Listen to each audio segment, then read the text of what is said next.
अॼुकल्ह हर माण्हूअ जे मोबाइल फ़ोन में केतिरियूं ई ज़ाती शयूं हूंदियूं आहिनि ऐं मोबाइल ठाहींदड़ कंपनियूं उन डेटा खे महफ़ूज़ करण लाइ कोशिशूं करे रहियूं आहिनि जीअं को हैकर कंहिंजी ज़ाती मालूमात चोरी न करे सघे। ताज़ो यूनिवर्सिटी ऑफ मिशिगन ऐं यूनिवर्सिटी ऑफ कैरोलिना जे माहिरनि हिकु रिपोर्ट पेश कई आहे जंहिं जे मुताबिक़ आवाज़ जे ज़रिए फ़ोन खे हैक करणु मुमकिन आहे।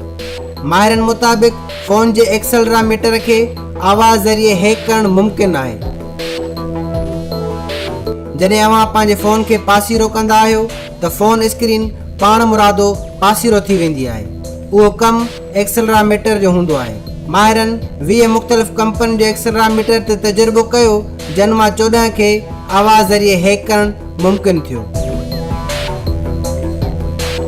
हिन खां अॻु आवाज़ ज़रिए मोबाइल जे एक्सेलरोमीटर खे बंदि करणु मुमकिन हो, पर हाणे नई तहक़ीक़ मां साबित थियो आहे त एक्सेलरोमीटर खे पंहिंजे मर्ज़ीअ सां आवाज़ ज़रिए इस्तेमालु करे सघिजे थो। हिन क़िस्म जी हैकिंग सां पर्सनल डेटा जी चोरी मुमकिन न आहे, पर जेकी सॉफ्टवेयर एक्सेलरोमीटर ते इन्हिसार कनि था उन्हनि खे हैक करे सघिजे थो।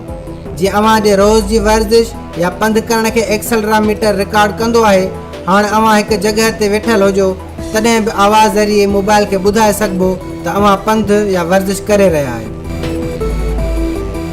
उन हैकिंग सां फ़ोन जी ज़ाती मालूमात खे वॾो ख़तरो न आहे, पर अॼुकल्ह जेकी बग़ैर ड्राइवर जे गाॾियूं अचनि पियूं उन्हनि जे सेंसर खे आवाज़ ज़रिए कंट्रोल करे उन्हनि जो किथे बि रुख मोड़े सघिजे थो, जेका ख़तरनाक ॻाल्हि आहे।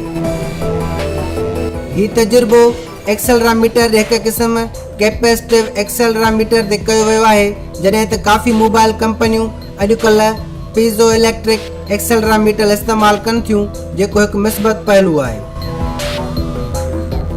आवाज़ ज़रिए टेक्नोलॉजी खे हैक करणु अॼु जी ॻाल्हि न आहे।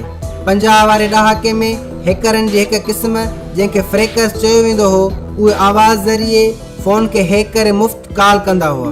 जॾहिं असां कंहिंखे फ़ोन कंदा आहियूं त असांजे कीपैड जे बटण मां मुख़्तलिफ़ आवाज़ ईंदा आहिनि। दरअसल उहे बटण मुख़्तलिफ़ फ्रीक्वेंसी खे गॾाए कॉल जी एड्रेस जो तयन कंदा आहिनि ऐं फ्रेकर मुख़्तलिफ़ आवाज़नि जी फ्रीक्वेंसी मिलाए बग़ैर कंहिं नंबर डायल करण ऐं पैसनि जे कंहिंखे बि कॉल करे सघंदा हुआ।